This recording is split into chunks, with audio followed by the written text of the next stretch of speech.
Okay,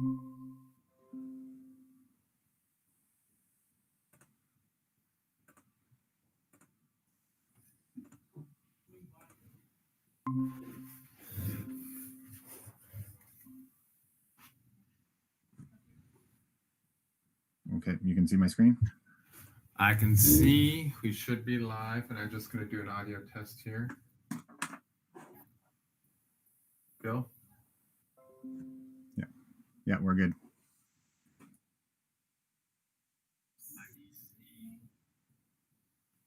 All right.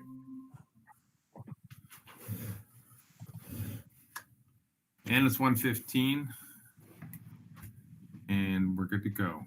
Hi, Dave. Hey, Rob.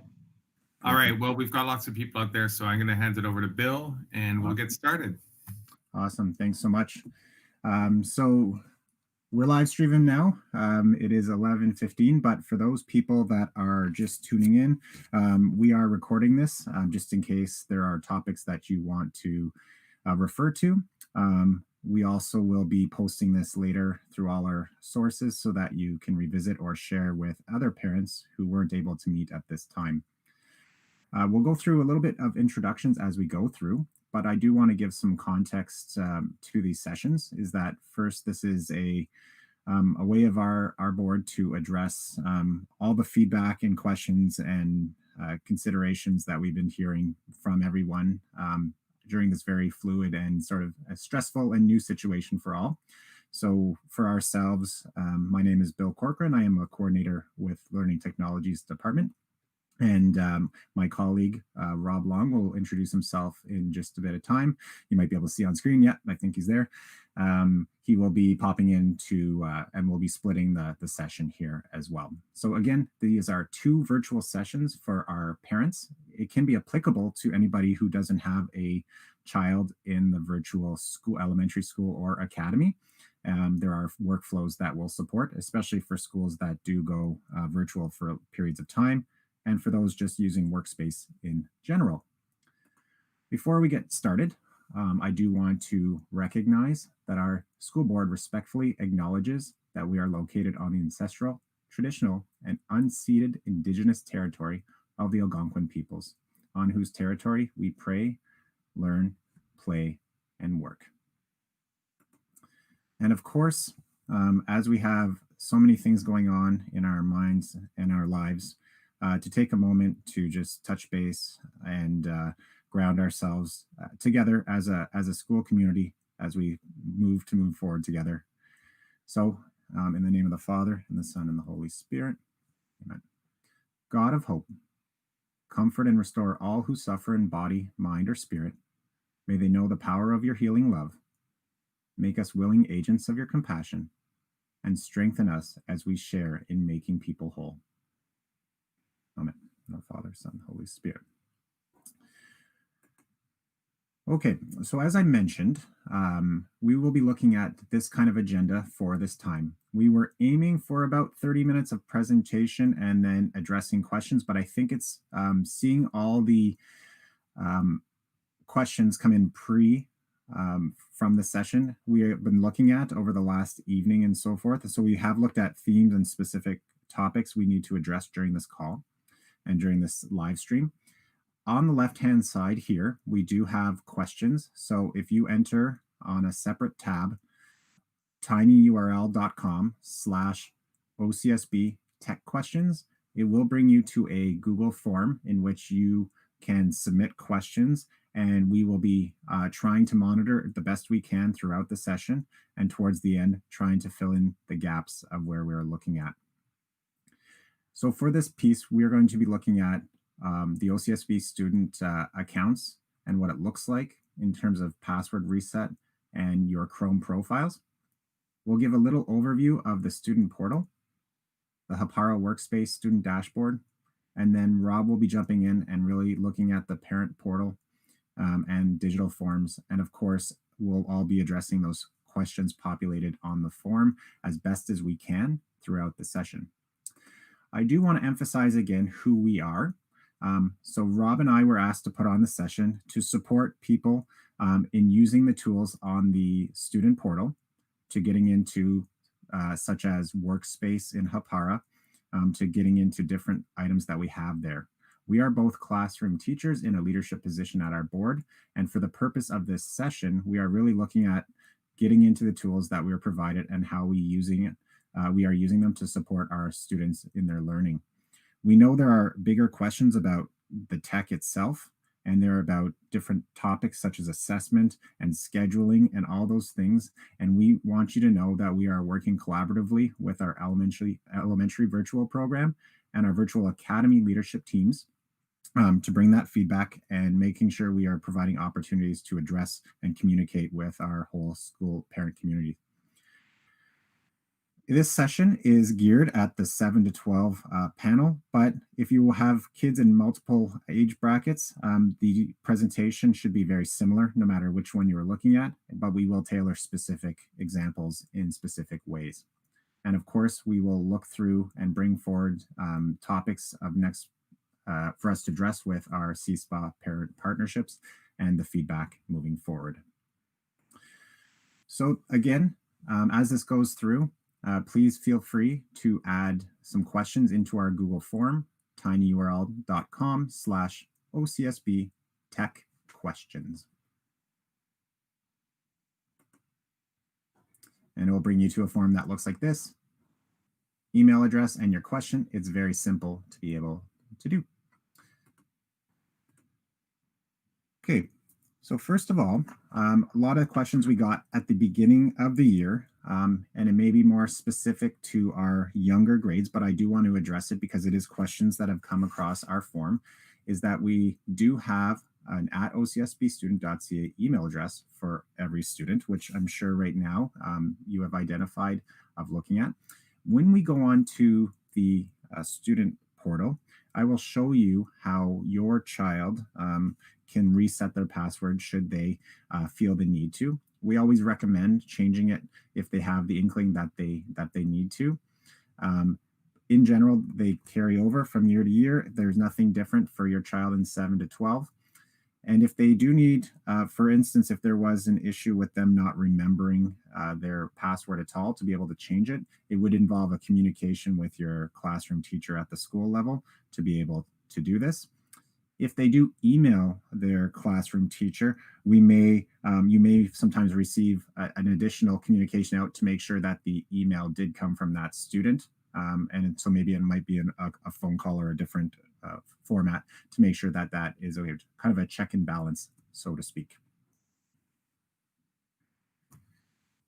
And right here, we will talk about Google Chrome profiles, but we do get some questions on this form about the @ocsbstudent.google.ca Google account and Google Apps for Education. And so, Rob, we did talk about prompting over here just about what that means in terms of Google for Education and what that means to my child and their data and so forth.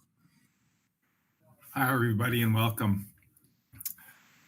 For Google, we do get the question occasionally about security and matters relating to personal information and where are these stored and what's our security level. So we have partnered, and so has the province, with Google. So we have worked with Google in particular, with school boards and with the ministry lawyers to actually install a stronger contract with Google on how data is held and stored and then removed from Google. So it isn't your standard public contract. So if you go to Google and look up your public contract, that's a public contract. That's not what school boards use. So I just want everybody to be clear that we have worked with the privacy commissioners in Ontario, and they are absolutely supportive of what we're doing within our Google, and some school boards are also using, other cloud environments, but we run those all through the ministry. And like I said, we did establish legal contracts with Google about how we handle our data and where it's stored. Thanks, Rob. So from that standpoint, every student has their password given to them. And if they're the younger grades or they don't have never received, if they're just coming into the school board, you just registered and came into our school board, it does need to be, the password needs to be reset, even though it would never have been formed.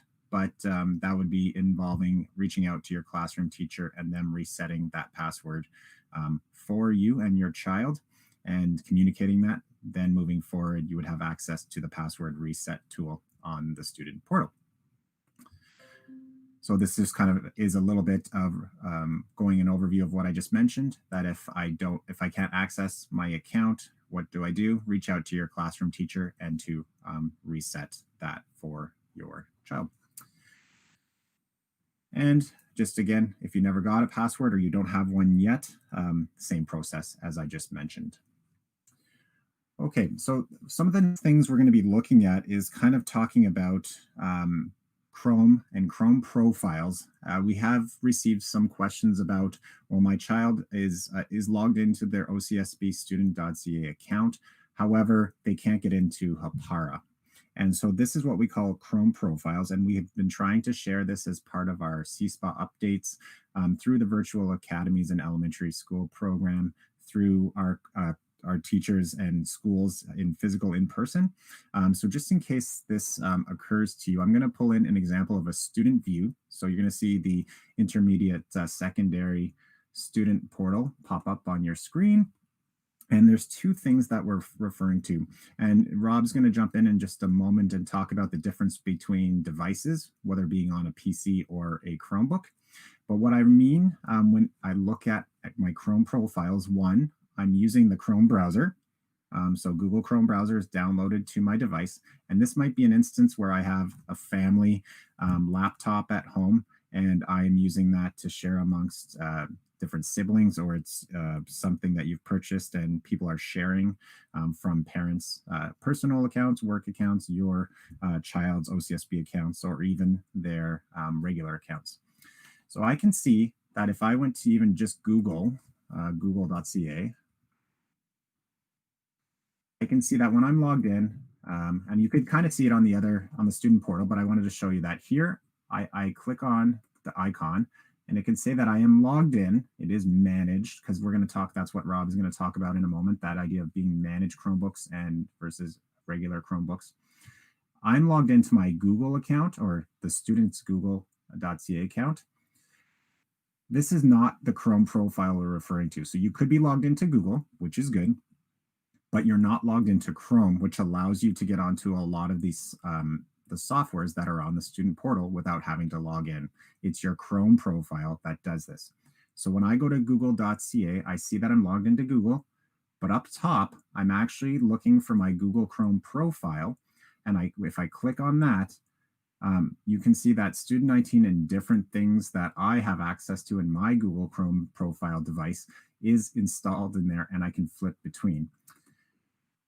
So I'm asking that up here, you click on this, and they also sign in to Google Chrome by adding a new user into that browser with the OCSB student.ca Google credentials for your student. So I'm logged in two places, on a PC, or I guess a Mac, using Chrome. But this is not what would occur if I was using a Chromebook, because Chromebook would automatically do those both for you. So two birds, one stone on a Chromebook. But if I'm using a PC, like I mentioned, I would have two places I needed to be logged into: Google as well as Google Chrome. And that will give me access to the softwares I need on the student portal. Rob, I'm going to throw it to you right now to kind of talk about that managed, unmanaged Chromebook piece, because I know that's something that we've been asked about. Yep.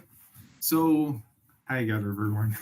And one of the things that we've done at the board over the last several years is the shift into the cloud, so that we allow our software to be accessible through a browser and accessible off of any device. So that's been a goal that we've been working towards. So that's one piece of what we've been doing with Google and with software in general, is a move away from having stuff installed on different devices, but have it up in the web cloud so that it's always accessible to students and staff at any time off any device. And that's why we're so invested in Chrome and Chromebooks as well, because they work well on cloud-based environments. So there's a couple things around that you should know. One, any device basically does work.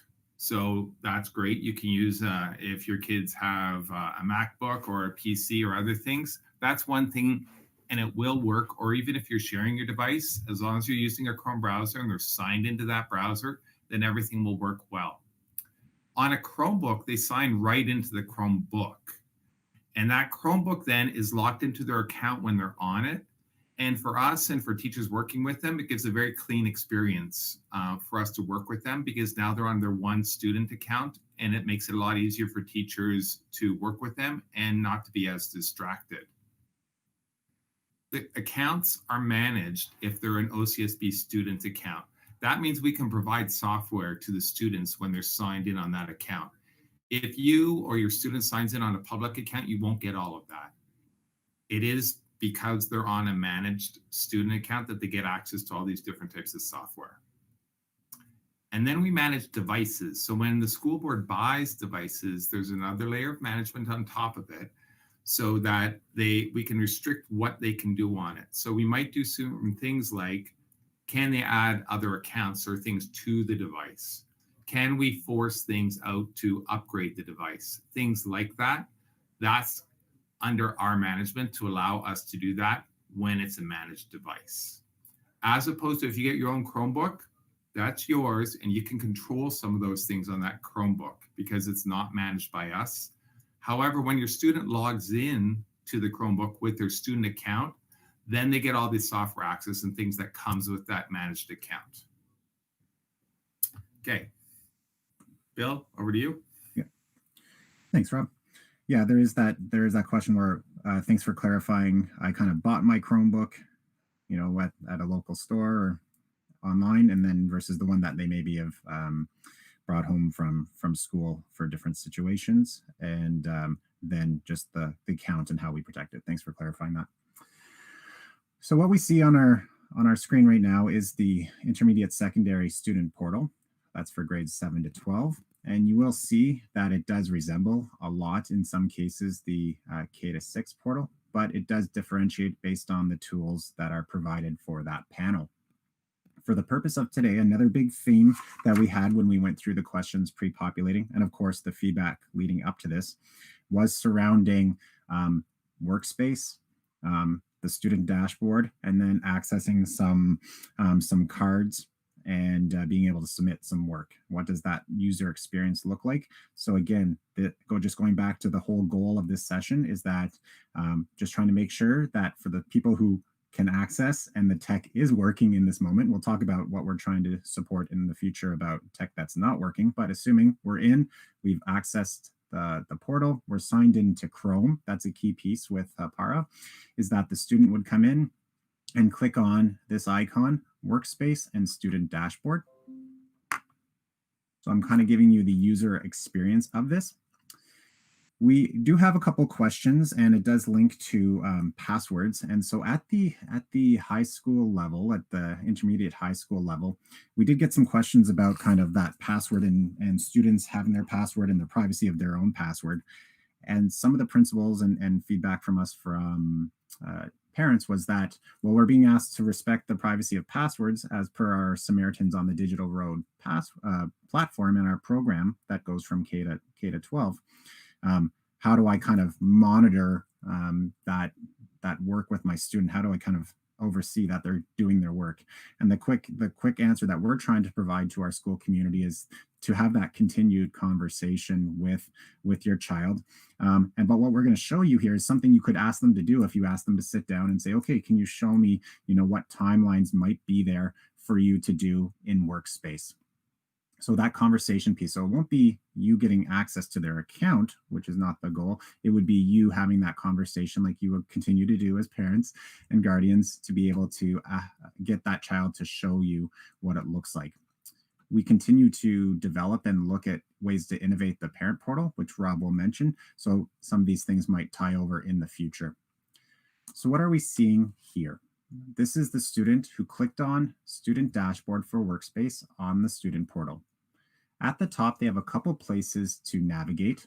One is All My Classes, and they will be a little bit named a little bit better than what we see here for our training classes. They would be by subject and by their class and by their school. And they can toggle through and narrow down to specific classes. as well as you can look on the left-hand side to do. So I'll show you multiple ways to get there, but some of the things that we are working on as we continue to build capacity across our system with Hapara Workspace is that using possible end dates, not as definitive dates potentially, but just as ways to trigger students and help with organizational skills with that and time management. So when I click on to do, you can see that this student, so this is, I believe when I clicked on there, it was student 19. Yeah, student 19. So student 19, when they go into the student dashboard workspace yet, this is Hapara student dashboard. You can see that it kind of gives me some initial things to look at. So if you are having a conversation with your child and you get them to just do a couple clicks and say, okay, go to your student dashboard and click on to do, it will give a sense of things that are things that need to be done. But I will give the caveat that not all teachers and not all tasks require end dates. So I'll show you how to get into the workspace, and that will be another layer of support. So just by looking at this, your child, or this child, student 19, has a couple things that are due tomorrow. Now, some overlap, and this is for all the classes. I can see that none are overdue. If they are overdue, they can still submit them, but it does give an indication to them that they've passed that timeline. There's 8 due dates and 18 that have no due dates. That's what I was kind of referring to. Not all tasks assigned by teachers would have a due date or need to have a due date, but it's just something to narrow down to. I'm going to narrow down to class CEC training 4 just for today. And I'm going to see that this one is due tomorrow. Okay, it does highlight in a different color. It does pop out to me. So I'm going to click on that. It will bring me down to where I need to go. So if the student clicks on it, it will bring you in to the workspace in which you are looking at.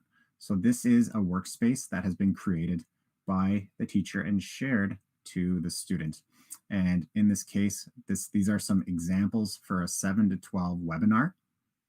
That was how I entered into this via the due date area. Another way that I could have done that was just I'm returning to the student dashboard, and it's just loading in. If it defaults to workspace, this workspace is what the teacher would say to the student, I want you to go to this workspace, and they would know by either narrowing down by class or just by recently kind of edited that I'm going to click on this virtual parent live stream workspace. And it's going to bring me to the same place here regarding the workspace that you might be familiar with seeing on behalf of your child's experience thus far. In here, I'm in a student view. So this is not a teacher view, me being teacher. This is replicating what you might see with your child. So you're going to see a couple things. On the left-hand side, you can see a couple due dates that are tied specifically to this workspace. They're not interactive like they were on the previous one, but it does give you a sense that in this workspace, there's something that on September 29th is due. On the 15th, another thing is due. The 13th, it's not in order there, but it is there based on the cards that we have signed. The teacher, you may not see 3 or 4 columns there because the teacher uses workspace differently. But when you go to submit work, we're really focused on this third column called evidence. And that's when something that if there is something that you need to do, it's a column. And you might only see one column being evidence. You might even not see an evidence column if it's just a resource. But you will see that when you're on here, the ability to create a card and some work, usually triggered in my mind by a start button, would be something to do. So in this example, there are so many examples of different tasks and different learning activities that your child might be asked to do. So it's hard to give them all in one moment and give example that encompasses all. But I did just choose an article about what was school like 150 years ago. So the teacher may say to your child, okay, I want you to read this article and then in here give a reflection of it. And it could be a Google Doc, it could be a Google slide, and there could be some things that aren't there at all. Each card replicates the time frame. So this individual evidence I can see across the top here, it's due Friday, September 25th. Same here. You will notice that this card, the green card, and this pink card are actually the same activity, but I wanted to show you one thing between them before I click start, is that one says individual evidence and one says group evidence. So the teacher may have placed your child into a group, and it may be, if I click start and the other students that are paired in that group click start, they'll be working on the same doc, but it won't be your whole class. It will be whoever's in that group. For today, I'm going to click on individual evidence. And when the student clicks start, I can see that there actually is a presentation in this and a Google Slides document in here. When the student clicks start, it's going to make a copy of this document for your child automatically, and your child can start working right away. So I'm going to do that. Here on there, I can add text. It's right in here. So this is not a Google session, but we did also get some questions about how could I insert pictures. And so there are multiple levels to that, and that could take a while to look at. But I will address it quickly before we go back to the workspace, because that's truly where we're getting a lot of questions. On the left-hand side, we can click drop down and add another slide in. So essentially, this becomes a Google Drive, Google Slides experience for your child, and they just work by accessing it and continuing to go back to Workspace to access it for them. Some people did ask, again, like I mentioned, how do I insert pictures? That's a multi-layered step. I'm going to show you one piece of it today, and another piece we're going to work with CSPA and our OCSB how-to micro learning videos for parents and guardians about how I might do it if I took a picture on an iPhone or an iPad or something like that, or an Android device, and got that in there. Because in this case, I'd be looking into how do I get it in from my Google Drive or insert that picture from moving forward. So I'm going to click on insert, and you can see right the first option is upload from the computer. You might have some on there. Search the web, my drive, my photos, which would be Google Photos tied to that OCSB student account. In this case, even searching the web allows you to search for safe images. It does say select images that you've confirmed, and we actually have the license to use because they've been tagged in a way that are copyright adjusted for copyright. And we know that if I wanted to put in Parliament buildings and see if I have to put Canada, it already popped up in Ottawa, not buildings. I can see that that picture pops up, and I could just click and drag it into my image, and then of course I would have to adjust. The other options, just like in an email, attaching, linking in. So when I went into insert, I could do from drive or from camera. I could take that picture when I'm physically in the slide and turn on my web camera, and it could be a picture of me. I could put it in there. So that was some questions that we did get on the form leading into this. But I could go down a big rabbit hole of Google, and I'm going to stop myself there. But just in the moment, we will look at that piece, and I will return. So I'm going to close up this document, and I'm going to go back to the workspace. You can now see on the workspace that it says submit instead of start. If I submit it, the student will then have only kind of read-only, comment-only access. So I will not be able to continue to edit it moving forward. So if I click on submit, it will say send work to the teacher. And so there's two prompts for you. So please make sure that the student does want to, because if not, it will go into a way where you will be able to comment and type on it, but it will not be permanent until the teacher accepts it. So just be aware from that. And then this last piece, you may see an empty box in here for Hapara. This is where the student, you maybe go out and find something that represents peace. And so the student used different mediums, different softwares, has a link, something they've created their own in Google Drive. They can drop it in here or to a link of something they've created, and they can submit it. So the teacher may say the task, here's a card, the task is empty, but have given them instructions in a different format, maybe in this column, to say what your task is, and they can link it in. Bill, can you go ahead and submit that so they can see that? There were questions. Absolutely. Yeah. So I'm going to submit that. And then so now you can see that it is submitted. The teacher can send it back to you on their end of things from their piece. So there would be a communication with your teacher. But if I open it up, you can see at the top here, it's now comment only.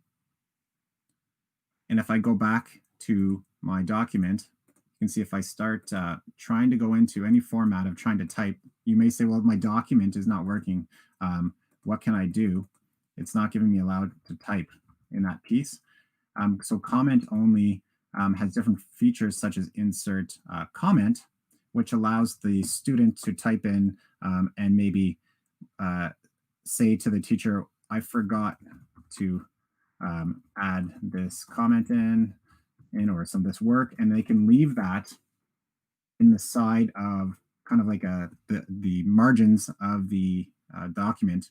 And so at least the teacher said, okay, I accidentally hit submit, but in the moment I wanted to add that, and the teacher can make considerations. Or you could be looking for feedback. The teacher could be giving you feedback on the work. So you might see comments show up in the side there, but that's automatically occurring right now because I've hit submit on the workspace. If the communication goes to the teacher, oh, it was an accident, the teacher could bring it back, and then you would just see submit show up again here, and you slide deck and change that up. Thanks for prompting me on that, Rob. I'm going to throw it to you on that way just in case you think I missed any of the questions within that workspace overview.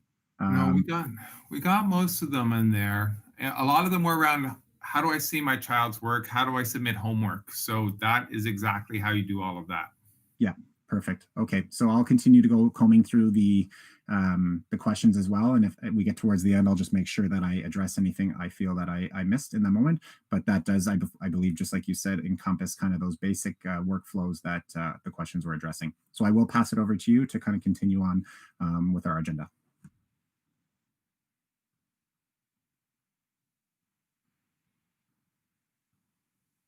And you did go on mute.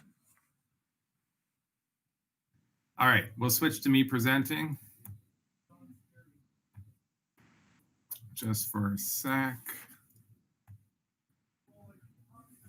This is going to take 1 sec to do this. There we go. All right, so back into the slide deck real quick. If you have questions, then again, we're still monitoring that file. So if you open up another tab and go to tinyurl.com/ in capitals OCSB, and then in lowercase tech questions, OCSB tech questions. So tinyurl.com/ OCSB tech questions. Then you can go there and a little form will pop up and you can enter questions if you want, and we are monitoring those. So we'll try and get to them. All right, I'm going to pop down here though, and we're going to go to Parent Portal. So, you know what? I'm not going to go there. So on the Parent Portal, we've released just in June a Parent Portal because of COVID. We're trying to go fully digital. And one of the things we've been looking to implement for some time was a way to communicate information to parents digitally. And so we've partnered with Compass for Success, and they have a parent portal that we're working on with them on developing more and more features. So I'm going to show it to you real quick. But one of the key things is we released it for report cards initially. So that's how we're delivering report cards. And you'll see on this slide, it says IEPs, student verification information, and a bunch of other things are going digital. We're trying to remove that paper very quickly from distribution in this time frame where we don't want to be handling things and giving them to others. It's hard to clean paper. So we're trying to avoid that kind of contact as much as possible, and we're vigorously implementing digital on this. We are very hopeful that we'll see IEPs, if your child has one, coming out digital. That will be through the parent portal as well. If you don't know about the parent portal, then you need to go to ocsb.ca, and that's where I am here, ocsb.ca, which is our main website, /parent portal. And that will take you here. You can also find it through the OCSB, but it's ocsb.ca/parent portal. And that will give you information on the parent portal and how to register and get in there. So once you're in the parent portal, it's going to look something like this. And it basically gives you information that we keep about your students and contacts so that you can retrieve that. Right now, there's no pending report card. Otherwise, you would see it on the home page, which is where we are right now. you would see, oh, you have a report card for all your children, however many you have, would be listed up top here. If teachers can, and they're allowing grades to come back ongoing, then you might see it on this page. And again, we are in our sandbox environment, so we're not in your live one, and we do turn things on and off in that environment, depending. So there's some extra things in here. One of the things you've been asked to do, possibly by your school, is verify the personal information that we have so we know how to contact you, your address is correct, and things like that. You will find that by going into the parent portal and going down to this child progress area and choosing your child. Once you choose, oh, that's great. Once you choose your child, there's a space down here called contacts. And in contacts, it lists all the contacts that you've set up with your school to give them that information so that you can be contacted. And you'll see here that all the contacts are listed with all the different addresses and phone numbers that are important for us to get a hold of you. So it is something we go through every year, and we ask parents to validate this information just to make sure these are up to date so we can contact you and have backup contacts as appropriate. As well, in Parent Portal, you're going to see things like parent resources. This is our Play account, so don't take all of these as the ones that you're going to see right now. But we are establishing these. So when you need information or links to go to, this is where we're going to populate them for you as well. So it's important you get on the Parent Portal so you can get access to all this information. All right, and Bill, hopefully you're watching the questions come in just so we can do that. Yes, I am there, Rob. Okay, so the other thing that we will link into Parent Portal eventually are digital forms. So we're about to start releasing digital forms for parents. If you're a new parent to our board, you would have registered recently on a digital form. So like I said, we're trying to remove paper. Over the next couple of weeks, you're going to see digital forms being released to you. To make these work and secure them in a short term, we'll be putting these on the student portals for access. All of our forms basically come back connected to students, and on the student portal, we need them to log in securely to get access to those portals. And so on there, it's a secure environment and it's related to your students, as are most forms. So we're going to have those forms located there, and we'll give you how to get in and access them. So the student portal, if you haven't seen it, is controlled for 7 to 12 and for K to 6 for different resources. And on here, there will be a link on the left, and it will be parent/student forms. And there'll be a link right on this site, which is a secured site. And that's where they will be, at least temporarily. Eventually, they will be on the parent portal, but it's development and time. And we're trying to get this as quick as we can so that we can stop using paper as fast as possible. So for the interim, that's where you're going to find them, and we'll send out more direction on that as soon as we can. Support has been a big issue, and there's a lot of questions, and we're about to jump into questions too. Just around how are we supporting? We have our support system currently in the board was designed to support in school and to support staff primarily. If students and others bring things in, even if staff bring in their own devices, we're not really set up to do that well because there's lots of variables in those. So it isn't something that we've had to focus on in the past. We are in discussions around, and there's lots of questions on the that have come in around.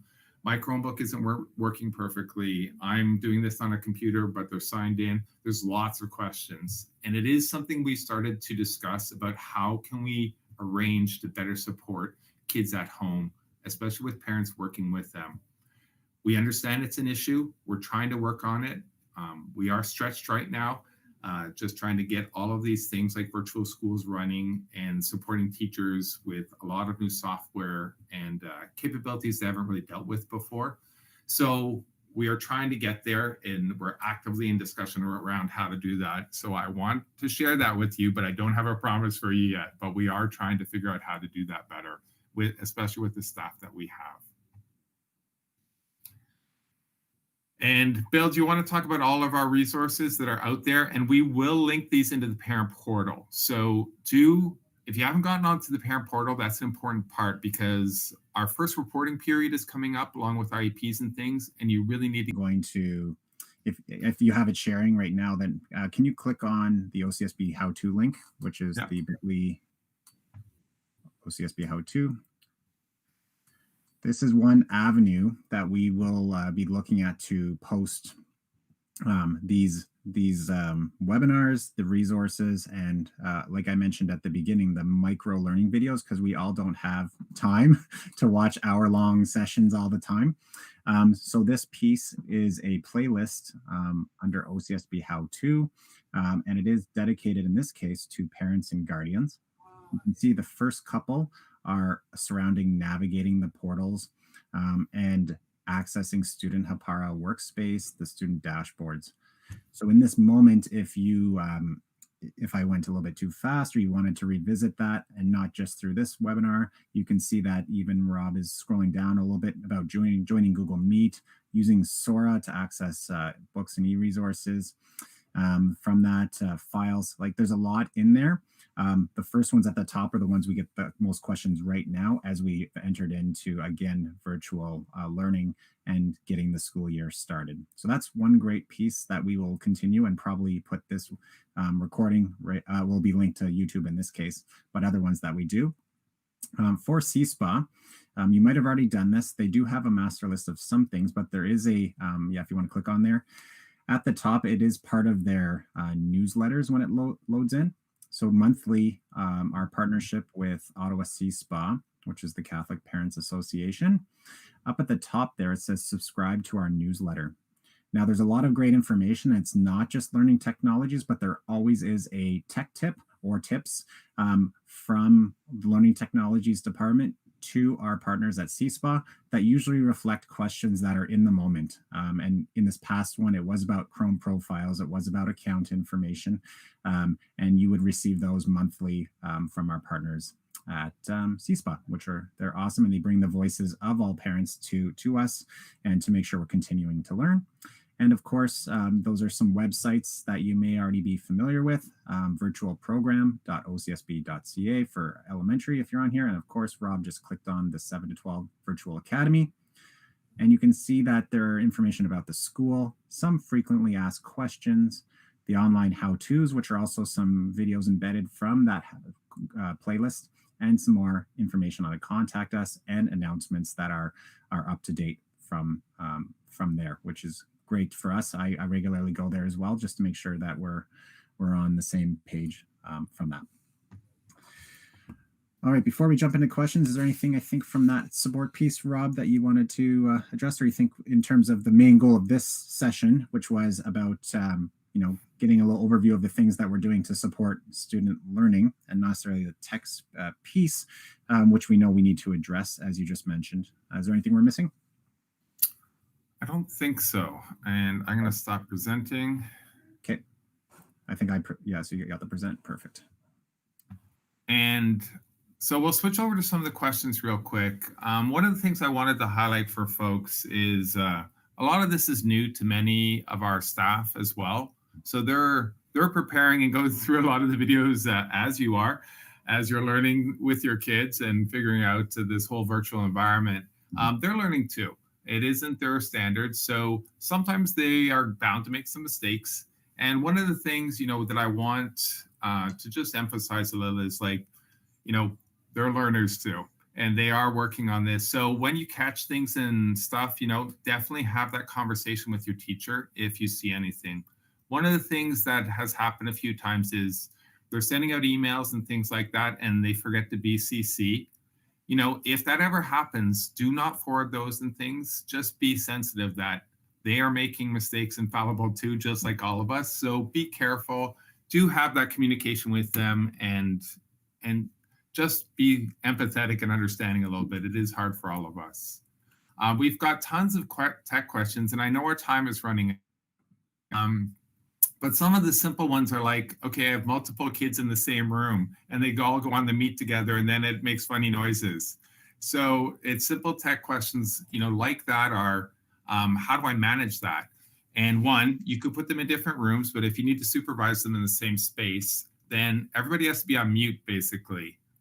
So they have to be trained on how to turn off their audio so that doesn't happen. It's one mic picking up the other mic and going rounds in circles that causes that noise.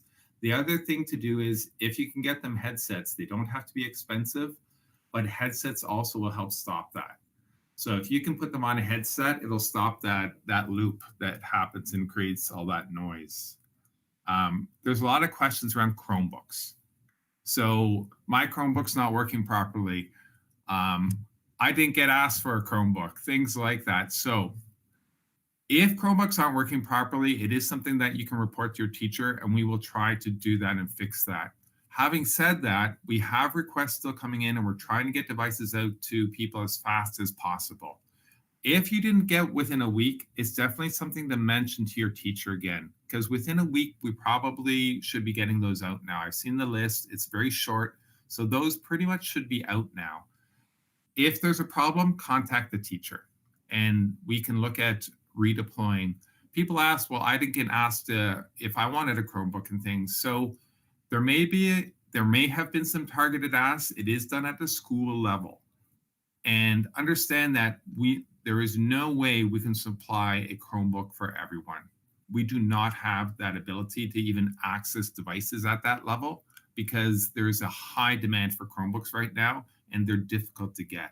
So we do have a supply that we acquired, mid-COVID, kind of last before summer, but those are running out and it is limited. So we are trying to get out as many as we can. And I think we're going to be able to address all the people in real need. If you don't really need one, or if you can afford your own, then we highly encourage that because we will not be able to supply every single person with one. What else we got in here? I think you did a great job giving the overview there, Rob. It just to emphasize that if there is a need, what would the process be to kind of, if I needed more reliable internet or a Chromebook, what would the process look like? So your teacher is able to make those requests, and certainly we are trying to fulfill everything we can. And if you really don't have reliable internet, and that's a factor, and there are a bunch of questions in here around, hey, I'm on a Meet, but it's not really working, and it breaks up all the time. And there are several questions around this. There are two main factors for this. One is it could be a bandwidth factor. So you can run a little thing on a device, even in Chrome, called speed test, and that will show you what your bandwidth is. And if your bandwidth is 5 or lower, you're going to struggle with an actual video meet. So 10 is about the minimum that you would need to really function on a video call. So you can run a thing called speed test, and that will help you determine, do I have the bandwidth for this? If it's 10 or above, you should be good. If it's below, you may stagger a little. The other thing that we found too is, because sometimes it's the teacher's fault, just saying, so depending on where they are, they may not have great internet if they're not out of school. And some of our teachers, because of medical reasons and things, may be teaching from home. If they don't have the best internet, that can cause the same kind of failure. So it's something that has to be investigated. In general, hopefully like you're on here, it should be clear and good. For us right now, it's really good. I hope at home it's really good. The other piece is it can be the device. So we actually discovered, and we're just working on still testing. We only discovered it this week that a certain set of computers that teachers actually have are causing failure. So we're working on the fix right now, and we're trying to determine which teachers have those so that we can actually replace them. So it could be the teacher's fault too. So that's something sometimes they have to change what they're doing to actually make that work. All right, Bill, do you want to cover another question?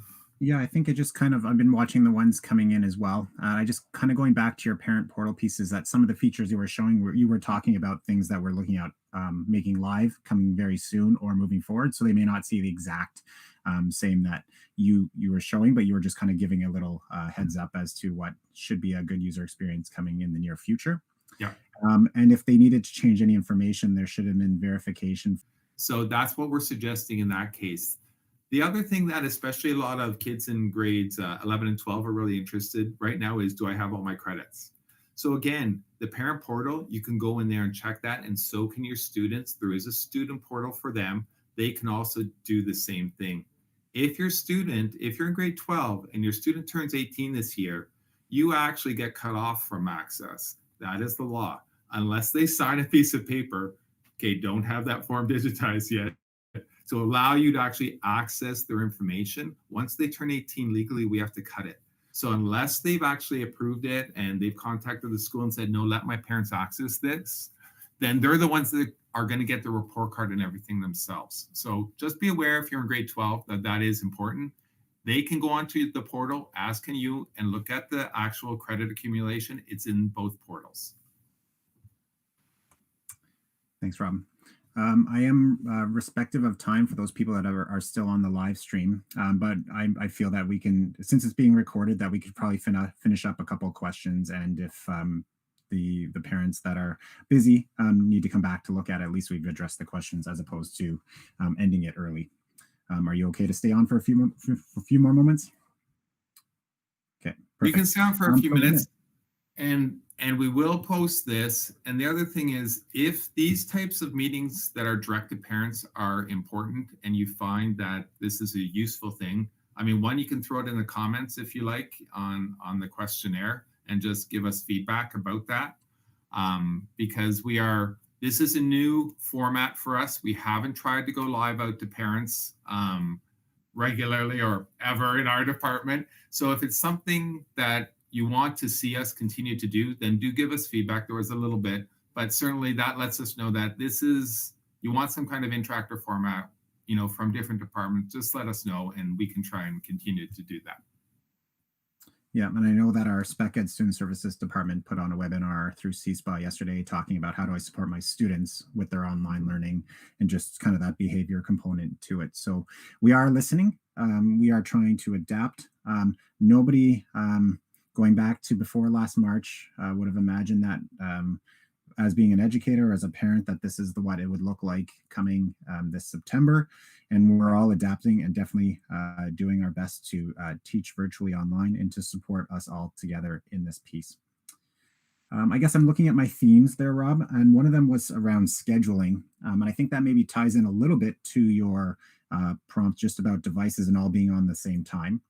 The quick answer is, I'm sure you can imagine that in a perfect world, it'd be great to have that sort of set schedule for each family, but we can appreciate that everybody's set schedule for each family within a class looks different.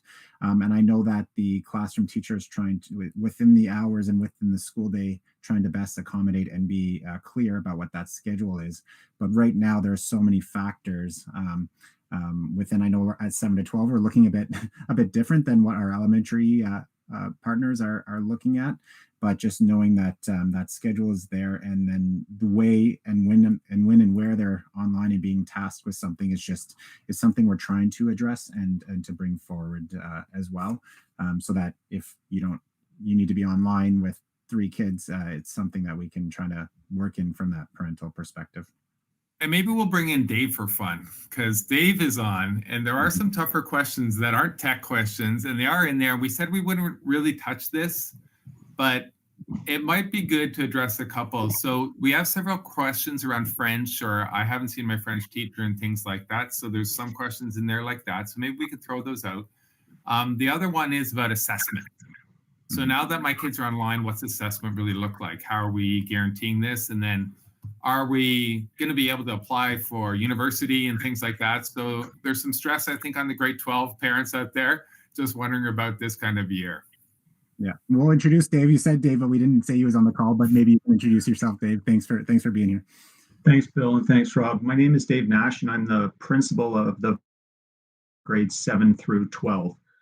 So currently we have about 3,000 kids in grade 9 to 12 and about 1,500 kids in grades 7 and 8. So do you want me to, I know there was a question about scheduling. Do you want me to address that first? Yeah, I mean, there are questions around, oh, my kids are scheduled double time. Like, how is that working? And like, so I'm just saying, those are some of the questions that are out there. Certainly they're curious also about the French scheduling and when is that starting and why haven't I seen a French teacher? And then assessment is the other big one. Okay, so first to address the scheduling,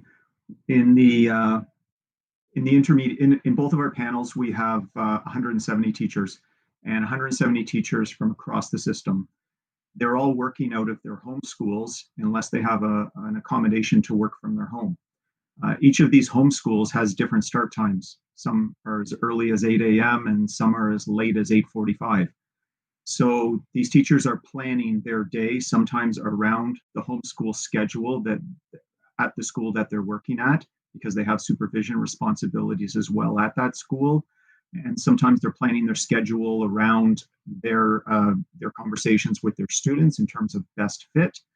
And if they're an intermediate teacher, sometimes they're planning their schedule around when that French teacher is coming into their virtual classroom to provide French instruction for them. So again, that's now speaks to the French question. In the intermediate panel, you have core classes that are receiving French instruction of 50 minutes once a day. And so a French teacher will be going into 6 different virtual classrooms over the course of the day to provide French blocks. So that means that that grade 7A teacher now has to organize his or her day around that French timetable. So that may dictate when they're teaching their math or their English or their science, because the French teacher has said, I need to come in at this time and I need to exit at this time because I need to go into 5 other classrooms. That's core. We have immersion classrooms as well at the grade 7-8 level. And those teachers, those kids are getting 50% of their instruction in French, either in the morning or afternoon, and then 50% of their instruction in English in the morning and afternoon. So you would have an English immersion teacher that would in fact have 2 classes. They would teach one class in the morning, and then they would teach another class in the afternoon, and they would be co-teaching with a French teacher again that would have 2 classes, one in the morning and one in the afternoon, and then those 2 teachers would flip between those classes together. So I hope that answered some of the questions about scheduling for French. It's certainly not easy at the intermediate level because you have your core classes and your immersion classes. You also have the fact that in grade 7-8, you have teachers that have traditionally taught specialty subjects. For example, a grade 7 and 8 teacher that has just taught math or just taught phys ed. So now these teachers have made arrangements with their colleagues and so forth for one teacher maybe to cover different maths for another virtual teacher and trade off their Englishes and things like that. So that now we're creating and we're refining our virtual environment so we have specialty teachers at the intermediate level for those kids, which I think has always been best practice for us and for the benefit of the kids as well, because they're not teaching outside of their specialty area at the 7-8 level. So what do you think about assessment, and how are kids doing assessment, especially in practical courses like biology or chemistry, where, normally that's more hands-on and things. So how is that working this year? Any teacher in the province of Ontario has to follow Growing Success. That's the provincial assessment and evaluation document. They have to triangulate between 3 different things: student product, observation, and conversation. And that's how they're going to equate their mark. There may be some challenges with the virtual environment. And as Bill said earlier, we're figuring that out and we're making our way through it. And it's getting better every day. I can tell you that we're having a pop-up staff meeting tonight at 2:40. And one of our consultants that deals specifically with assessment and evaluation, Rob Kopp, is going to be speaking with all of our teachers about assessment and evaluation, specifically at the high school level, where this concerns RST, which are rich summative tasks. So if there's any real issues, your teacher's your point of contact. So definitely go to them and talk to them first. And remember, they're learning as we are. So, and as your kids are and going through this. So any last words, Bill or Dave? No, I think you summed it up nicely, and there's still lots for us to address, but the feedback has been great that we are putting these on, and we will continue to look at ways to get information out that are being requested on the form. So thank you for everybody for joining. Thanks, Dave, for being here, and Rob, thanks for co-facilitating. And I've just posted up that URL in case people want to add anything to our questions or comments, and just throw it up on there, and then we will take that feedback. So thank you, everybody, for joining. I'll leave this up for a sec so everybody can see it. I'm just going to turn off my audio. Thanks, everyone.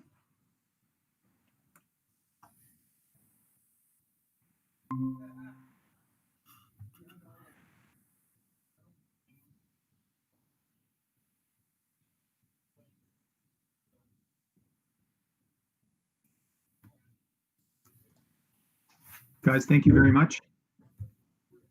I'm just going to. Thanks so much, Dave. Appreciate it.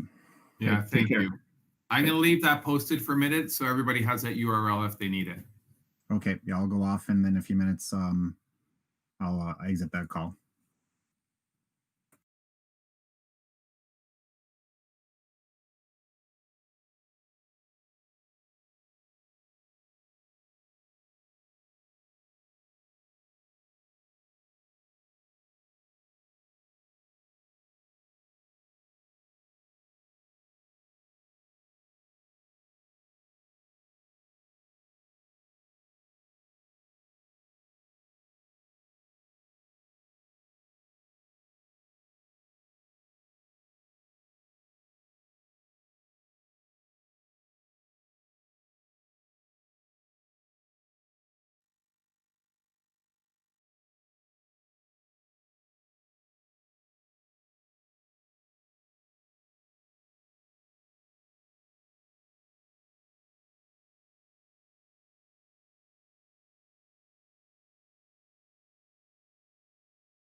All right, I am going to drop this call now. Thank you again for everybody attending today. Appreciate it.